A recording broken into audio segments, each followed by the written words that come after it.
ప్రభు అయిన యేసునామం పేరిట మరి యొక్క పర్యాయం మీ అందరికి కూడా వందనాలు. ఈ మధ్యాహ్న కాల సమయంలో ఈ క్రిస్మస్ సందేశాన్ని ఇచ్చుటలో నాకు ఎంతగానో ఆశగా ఉంటున్నది. మరి ముఖ్యంగా ఈ యొక్క కాషన్తో పాటు మనకు ఒక హెచ్చరిక సందేశం ఇవ్వాలని నేను ఆలోచన చేసి ఉన్నాను. కాబట్టి క్రిస్మస్ను ఈ హెచ్చరికతో పాటు కలిపి చెప్పాలని ఒక నిర్ణయం తీసుకున్నాను. ఎన్నో మెసేజెస్ విన్నాం. మరి ఇది ఒక నూతన మలుపు అని మనము ఆలోచన చేయాలి. చిన్న ప్రార్థన చేసుకుందాం. పరిశుద్ధుడ, ప్రేమ నమ్మకం కలిగిన మా గొప్ప పరలోక తండ్రి, శాశ్వతమైన నీ ప్రేమ కొరకై వందనాలు ప్రభా. ఎన్నడూ నేను విడువను ఎడబాయను అంతవరకు నేను నడిపించే దేవుడనా ప్రభా. గొర్రెల కాపురిగా మీరుండి మమ్మల్ని పచ్చిగల చోట నడిపిస్తున్నారు ప్రభా. నీకు స్తోత్రం. నీ యొక్క స్వరాన్ని ఈ దినం వినుటకు మాకు సహాయం చేయమని, అది అంతమై మీరే ఉండి మమ్మల్ని నడిపించమని యేసు పరిశుద్ధమైన నామంలో ప్రార్థిస్తున్నాం తండ్రి, ఆమేన్. మరి యొక్క పర్యాయం ఆలోచన చేసినప్పుడు మనము మొట్టమొదటిగా ఆది కాండంలో నోవా అనే ఒక నీతిపరుని మనం చూస్తాం. నోవా దేవుని దృష్టిలో నీతిపరుడుగా కనబడాడు అనమాట. నిందారహిడుగా కనబడుతున్నాడు. అబ్రహామును చూసినప్పుడు దేవుడు ఏమన్నాడు, నిందారహిడుగా నా యొక్క సన్నిధిలో నువ్వు నడుచుకొని. అలాగనే ఆ తరము వారిలో నోవాను నీతిమంతుడిగా దేవుడు ఎన్నుకున్నాడు అనమాట.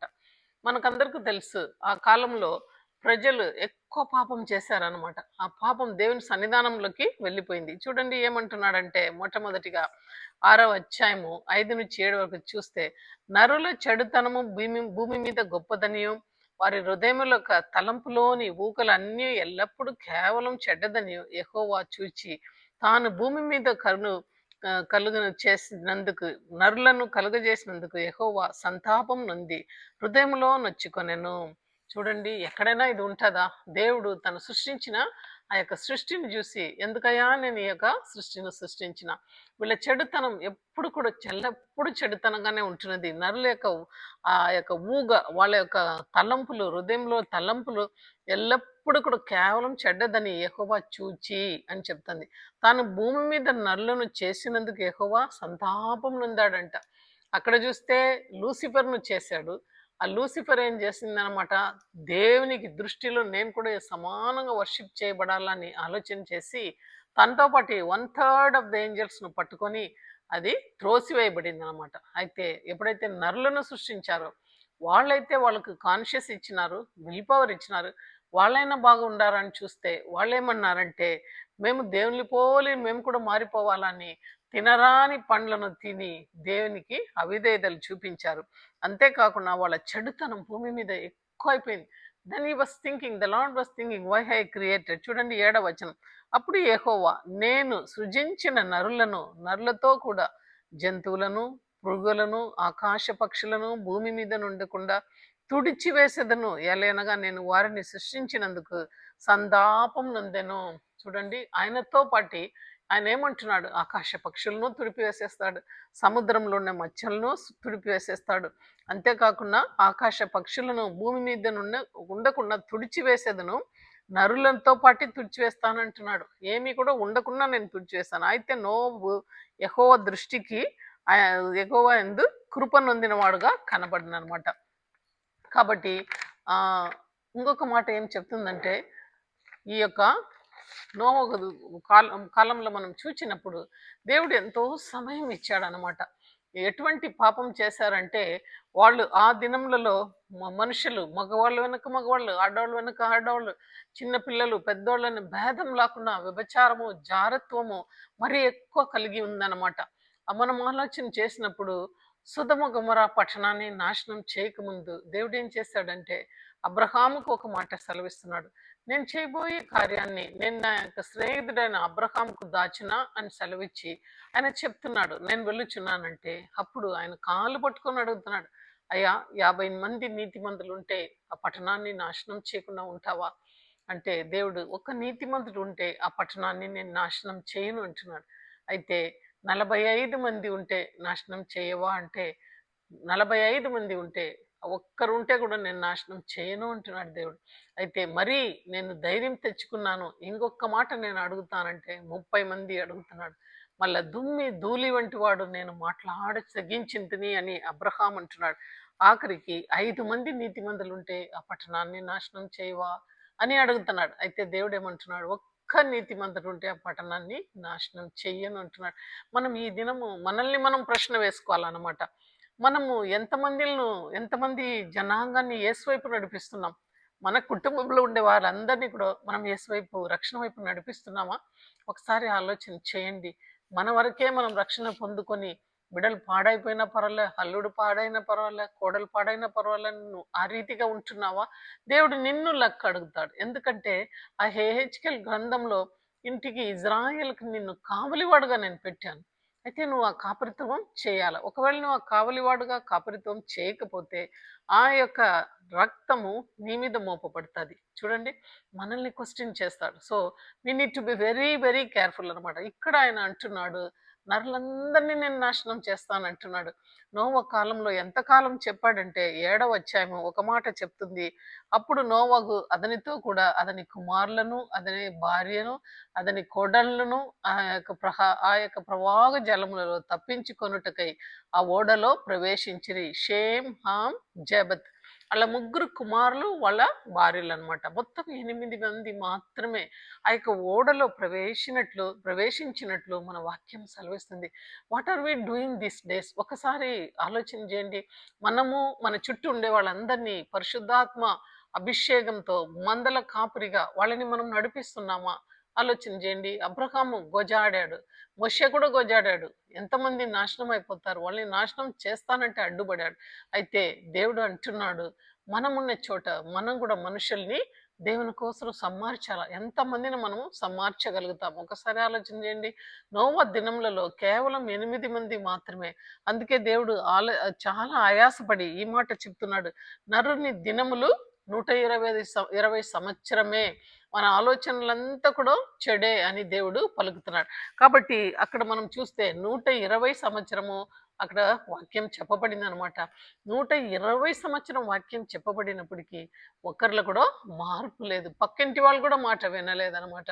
వర్షమే లేని యొక్క సమయంలో నోవా చెప్తున్నాడు, ఓడను దేవుడు సిద్ధపరచమని చెప్పాడు అని. ఎక్కడెక్కడనో తీసుకొని వచ్చి సితిసారపు కొమ్మ అని చెప్తున్నాం. సితిసారపు మ్రాన్లతో నీకొక ఓడను సిద్ధపరచుకోమంటున్నాడు. కాబట్టి వాడు మాన్లు కోసుకొని వచ్చి ఓడ చేస్తంటే ఎగతాళి చేస్తున్నాడు ప్రజలు. అంటే ఎంతకాలం అండి? 120 సంవత్సరం వాక్యము ప్రచురించేస్తున్నారు.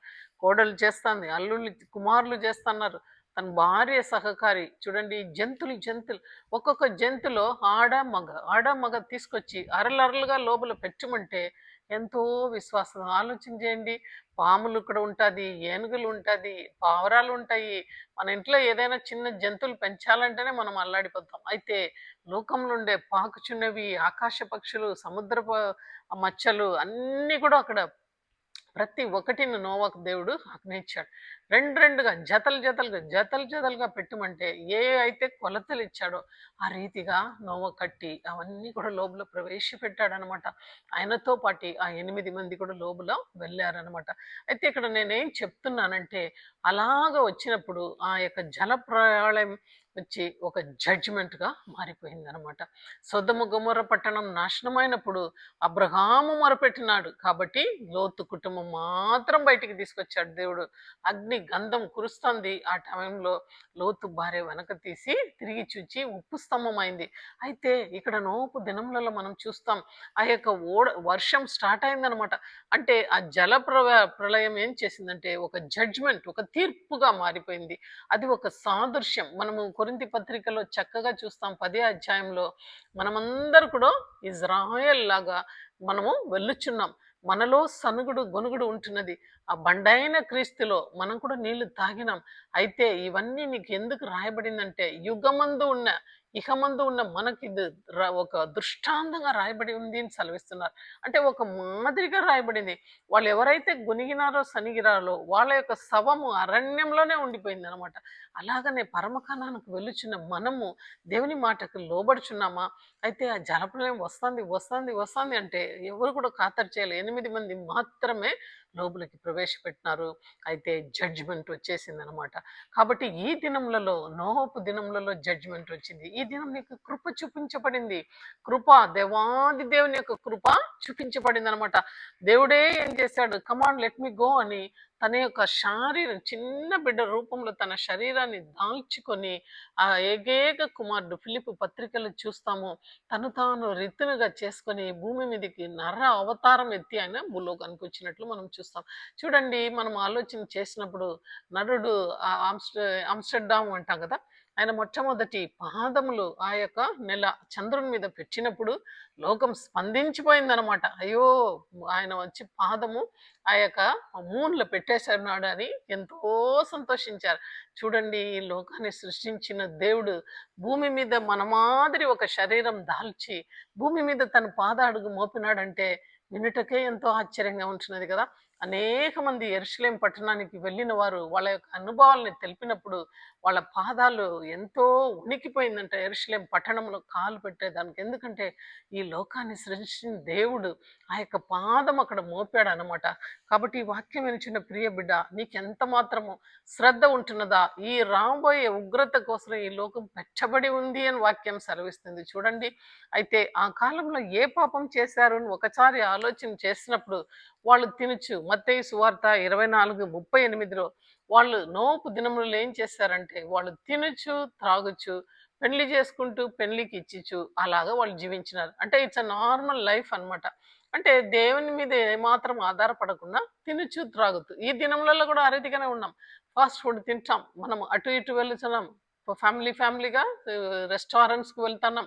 అయితే వంటలు కూడా ఇంటికాడ వండడంలో అలాంటి పరిస్థితులకు వచ్చేసినారనమాట. ఫాస్ట్ ఫుడ్ తినుకుంటా సంతోషంగా ప్రతి ఒక్క ఫంక్షన్స్ కానివ్వండి, సెలబ్రేషన్స్ కానివ్వండి, అంతా కూడా ఆర్డర్ ఇచ్చేస్తారనమాట. అంతా కూడా క్యాటరింగ్ అన్ని బాగా జరుగుతుంది. పెళ్లిళ్ళు చూపు, పెళ్లి చేయడం అన్ని మామూలుగా జరుగుతుంది. దేవుని మర్చిపోయిన దినములలో మనం ఉంటున్నాం. నోపు దినములలో ఏదైదిగా జరిగిందో ఈ దినములలో కూడా ఆ రీతిగా జరుగుతుందని యేసయ్య స్వయంగా మత్తయి సువార్త 24:38లో ఆయన మాట్లాడినట్లు చూస్తాం. అయితే దేవుడు ఒక మాట చెప్తున్నాడు, అక్కడ నాశనం చేసేసినాడు. నీళ్ళ ద్వారా అందరినీ నాశనం చేసేసినాడు. ఒక 8 మంది మాత్రమే లోబులో ప్రవేశపెట్టినాడు. అందుకే దేవుడు ఏమన్నాడంటే, సితిసారపు రాళ్ళతో నీ కొరకు ఒక ఓడను చేసుకొని అరలు పెట్టి ఆ యొక్క ఓడను చేసి లోబట్లను వెలుబట్లను దానికి కీలు పూయవలను అంటున్నాడు. అంటే ఆ యొక్క ఓడలో యెహోవా దేవుడు ఏమంటున్నాడంటే, నువ్వు కీలు పూయాలా. యెహోవా ఈ తరము వారిలో నీవే నా ఎదుట నీతిమంతుడై ఉంటున్నట్లు చూచి తిని నీవు నీ ఇంటి వారు ఓడలో ప్రవేశించుడి అంటున్నాడు. ఆ యొక్క ఓడలో ప్రవేశించడానికి వాళ్ళకు హక్కు ఇచ్చాడనమాట. అయితే ఈ దినములలో మనము ఆలోచన చేయాల, ఈ ఓడలో ప్రవేశించే హక్కు మనకు ఉంటున్నదా? యేసయ్య గ్రేస్ చూపించినాడు, అక్కడైతే జడ్జిమెంట్ చూపించినాడు. ఈ కాలంలో మనకు కృప ఇవ్వబడింది. యేసయ్య పుట్టి అక్కడ 2025 సంవత్సరం గడిచిపోయింది. ఇంకనూ ఎంతో మంది ఫస్ట్ కమింగే వినలే, ఆ వాక్యాన్ని వినలే. మనం సెకండ్ కమింగ్ కోసం ఎంతో ఆత్రంతో ఎదురు చూస్తున్నాం. అయితే దేవుడు ఏమంటున్నాడంటే, ఇప్పుడు ఈ కాలంలో నువ్వు నా కొరకై నీ యొక్క స్వరాన్ని వినిపించు. అంతే, అరణ్యంలో కేక అని ఆ కాలంలో యెషయా రాసినట్లు బాప్టిజం ఇచ్చి యోహాను అరణ్యంలో కేక చేస్తున్నాడు, సర్వ సంతానమా రాబోయే ఉగ్రతకు ఎవరు మిమ్మల్ని తప్పించుకోమని దారి చూపించిన వాడు ఎవడు అంటున్నాడు. ఎందుకంటే వాళ్ళు అన్ని విషయంలో దేవునికి అవిధేయులుగా ఉన్నారనమాట ఇజ్రాయెల్. ఆ రీతిగా మనం కూడా 2025 సంవత్సరం నుంచి క్రిస్మస్ పండుగ జరుపుతానే ఉన్నాం. అయితే మనలో మార్పు లేదు. అందుకే చెప్తున్నాడు, ఆ కాలంలో నోపు దినములలో జరిగినట్లే జరుగుతుంది. ఇప్పుడు ఉన్న ఈ లోకం అగ్ని కొరకై వెయిట్ చేస్తుంది అంటున్నాడు. ఆ కాలంలో ఎలాగ నీళ్ల కొరకై అది వేచి ఉండిందో జలప్రవాహం వచ్చి సమస్తము నాశనం చేసింది. ఇప్పుడు ఉన్న ఈ భూమి ఆ అగ్ని కొరకై వేచి ఉంది అని మనము వాక్యము చూస్తాం. ఇక్కడ మనం చూస్తే 8 మంది మాత్రమే ఆ యొక్క ఓడలో వెళ్ళారనమాట.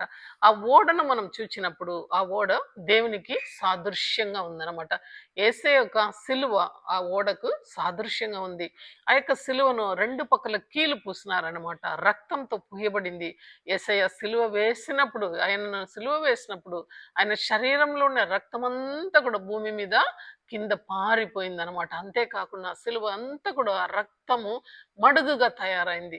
కాబట్టి నోపు దినములలో ఓడ ఎలాగా లోపలను బయటను వెలుపులను కీలు పూసారో ఆ రీతిగా యేసయ్య సిలువ ఒక ఓడలాగా తయారైంది. ఈ దినం ఆ యొక్క ఓడలను ప్రవేశినావా? ఆ ఓడను నువ్వు టికెట్ పెట్టి కొన్నావా? యేసయ్య రక్తంలో మనల్ని కొనుక్కున్నాడు. అందరినీ కొనుక్కున్నాడు. అయితే ఆ ఓడలో నువ్వు ప్రవేశించినవా లేదా? ఓడ బయట ఉండి తమాషలు ఉన్నామా? అయ్యో! ఇప్పుడు లేదులే రక్షణ. నేడే రక్షణ దినం అంటున్నాడు దేవుడు. అయితే ఆ రక్షణను పోగొట్టుకొని బయట లోగాన్ని చూసి అందంగా ఉంది, బాగుందని చూసుకుంటా ఉన్నావా? ఒకసారి నిన్ను నువ్వు ప్రశ్న వేసుకోవాలా. కాలం సమయం ఎక్కువ లేదనమాట. దేవుడు హెచ్చరిస్తున్నాడు. రేపు మనటిది కాదు. ఈ దినం, ఈ క్షణం మాత్రమే మనది. కాబట్టి ఆ ఓడలో ప్రవేశాన్ని దేవుడు హెచ్చరిస్తున్నాడు. చూడండి, 8 మంది మాత్రమే లోబులో ప్రవేశించారు. మరి ఎవరు పోలేదు. అలాగనే యేసయ్య రాకడ కొరకై తమ్ము తాను అప్పగించుకొని కొంతమంది పని చేశారనమాట. అందులో మనం ప్రాఫిట్స్‌ను చూస్తాం. యెషయా గ్రంథం 7:14లో మనం చూస్తే ఆయన రాస్తున్నాడు, కన్యక గర్భం ధరించి కుమారుని కనును, ఆయనకు ఇమ్మానుయేల్ అని పేరు పెట్టబడు. చూడండి, 7:14లో మనం చూస్తాము.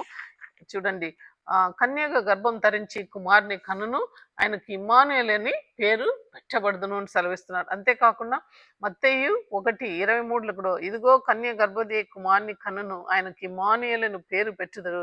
ఇమ్మానుయేల్ పేరుకు దేవుడు భాషాంధ్రం మనకు తోడై ఉన్నాడని అర్థమని వాక్యం సెలవిస్తుంది.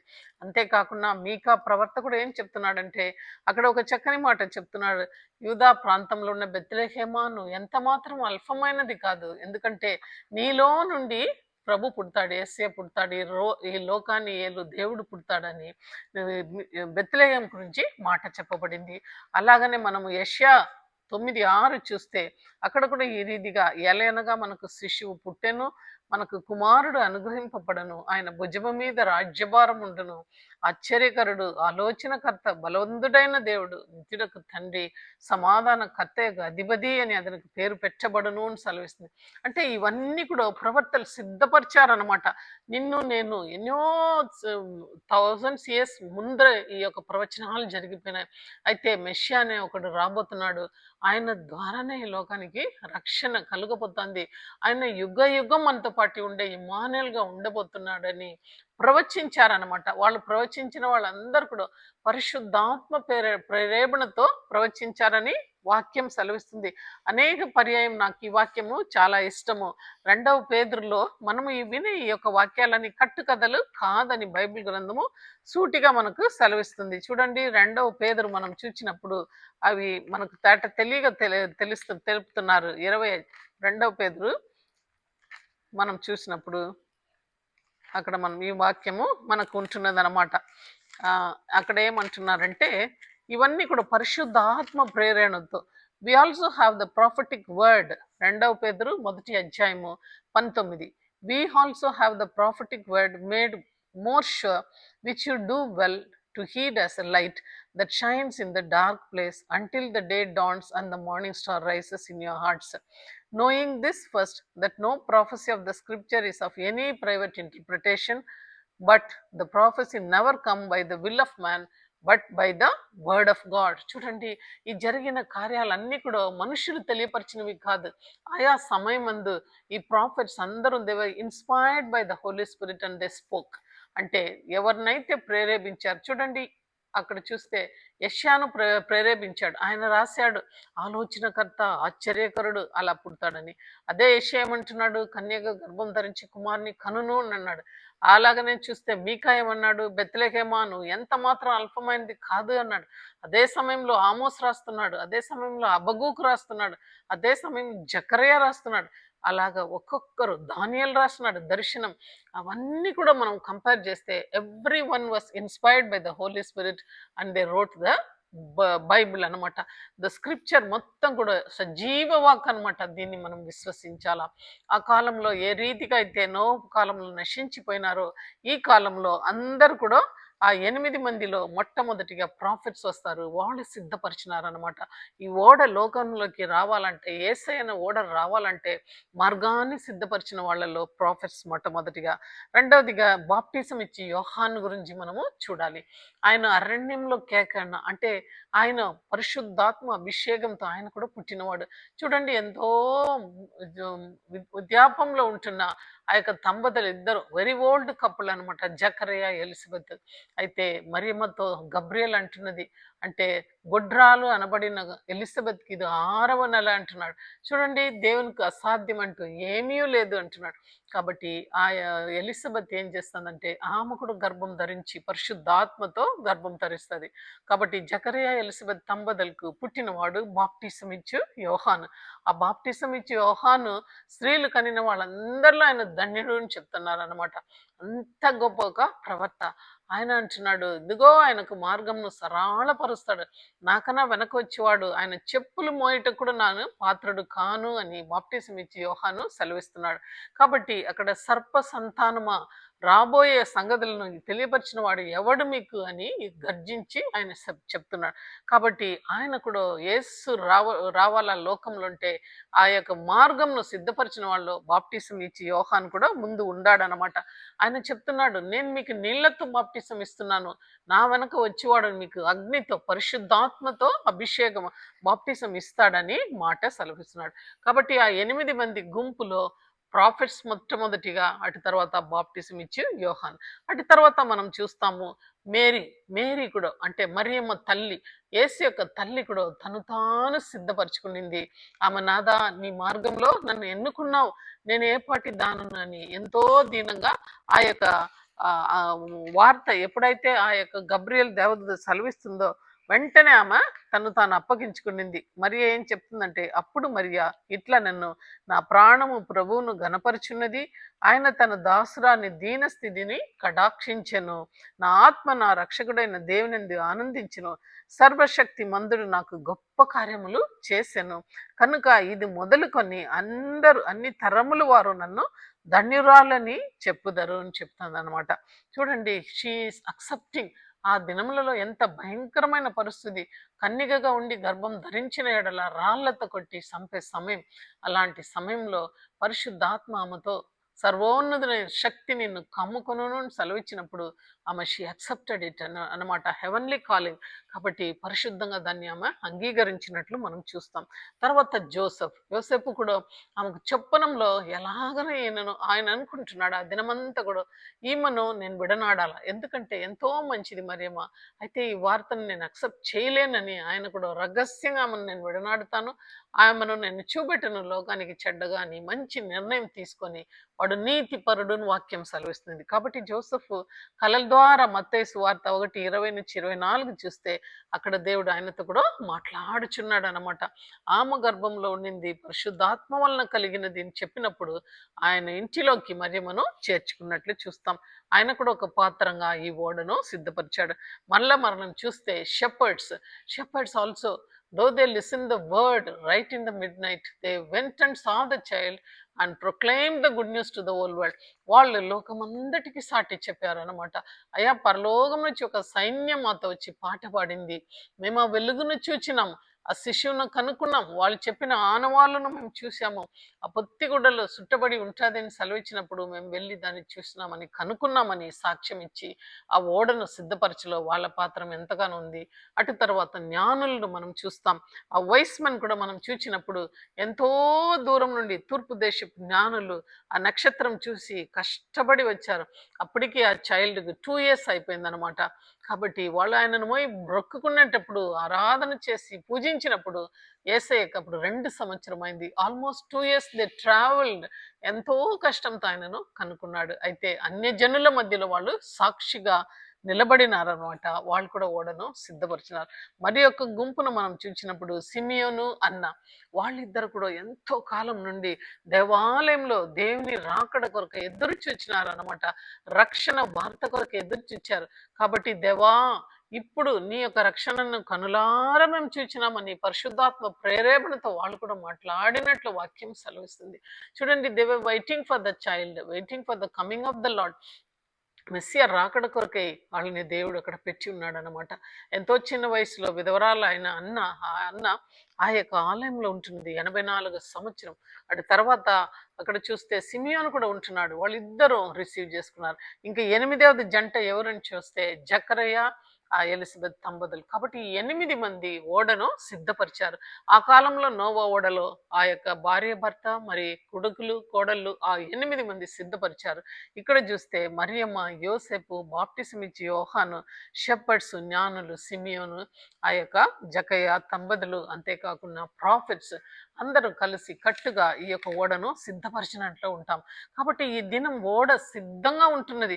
అయితే ఎంతమంది మనము లోపలికి వెళ్ళగలుగుతామని మనల్ని మనము ప్రశ్న వేసుకోవాలా. ఆ దినములలో ఆ యొక్క నీటి ద్వారా జడ్జిమెంట్ జరిగిపోయింది. కృపాకాలంలో ఉంటున్నాం. మన మధ్యలో యేసే ఇవ్వబడాడు, పశుపాలుడుగా వచ్చాడు. ఈ కృపాకాలంలో నువ్వు నేను మారు మనసు పొందకపోతే మనం నరక పాత్రలం అవుతామని మనకు ఒక హెచ్చరికను బైబిల్ గ్రంథంలో సెలవిచ్చున్నాడు. కొంతమంది ఎగతాళి చేసినట్లు ఇంకను ఆయన ఎందుకు తన రాకడను ఆలస్యం చేస్తున్నాడంటే అందరూ మారు మనసు పొందాలని దేవుడు ఇష్టపడుతున్నాడు. నీ కుటుంబంలో నా కుటుంబంలో ఇంకను ఎవరైనా ఓడ బయట ఉంటున్నారా? మనం ఒకసారి మోకరించి ప్రార్థన చేసి వాళ్ళందరూ కూడా ఓడలో ప్రవేశించాలని మనం ప్రార్థన చేయాల. అంతేకాకుండా నోవా ఓడను దేవుడే ఆ తలుపును మూసినాడని వాక్యం సెలవిస్తుంది. 8 మంది లోపల వెళ్ళిన తర్వాత God himself bolted that Noah ఓడ అనమాట. అయితే ఈ దినం the door has been open, God is telling I am the door, నేనే మార్గం సత్యం జీవం అని ఆ ద్వారం ఈ దినములలో తెరవబడి ఉంది. సిలువ దగ్గర వచ్చి నువ్వు కన్ఫెస్ చేసి నీ పాపములను ఒప్పుకున్నప్పుడు ఆ యొక్క ఓడలో ప్రవేశించే హక్కు నీకు ఉంటున్నది. కీలు పూసబడిన ఆ యొక్క ఓడలాగా యేసయ్య రక్తంతో పూయబడిన సిలువని ఎదుట ఉంటున్నది గనుక ఆ ఓడలో ప్రవేశమని దేవుడు మనల్ని హెచ్చరిస్తున్నాడు. Come to me all those who are labour and are heavy burden. అవును తండ్రి, ప్రయాసపడి భారం వస్తున్న ప్రతి వారు నా దగ్గరికి రండి అని పిలుస్తున్నాడు. అయితే ఓడలో ప్రవేశించడానికి ఇంకనూ ఆలస్యం చేస్తున్నావా? దేవుడు అంటే నాశనం చేసి కొత్త ఆకాశం కొత్త భూమిని చేశాడు నోవపు కాలంలో. మనం ఇంకనూ ఆలస్యం చేస్తే ఈ యొక్క భూమి కూడా అగ్ని చేత దహింపబడి మనమందరు కూడా తీర్పులోకి వస్తామనే వాక్యాన్ని మనం చూడాల. ఆయన ద్వారంగా నిలబడి ఉన్నాడు, తలుపు దగ్గర నిలబడి తట్టుచున్నాడు. ఎవడైనా నా స్వరం విని తలుపు తీసినలా నేను లోనికి వస్తానని దేవుడు హెచ్చరిస్తున్నాడు. కాబట్టి salvation is near and we need to accept. రాగబో వేష్య తన కుటుంబ వారందరి కోసం పోరాడి ప్రతి ఒక్కరిని చేర్చుకొని ఎరిగో నాశనమైనప్పుడు ఎర్రధరాన్ని వదిలి ఆ కుటుంబం అందరిని కాపాడుకునింది. అలాగనే ఆ జైలు ఖైదీలో కూడా ఉండే ఆయన కూడా అయా రక్షింపబడాలంటే నేనేం చేయాలనేటప్పుడు ఇంటి వారందరూ బాప్టిజం తీసుకునేటట్టు చేసినాడు. మరి ఈ దినం ఈ వాక్యం వింటున్న ప్రతి ఒక్క బిడ్డ మనమందరం కూడా ఆలోచన చేయాలా, are we ready to get inside the arc?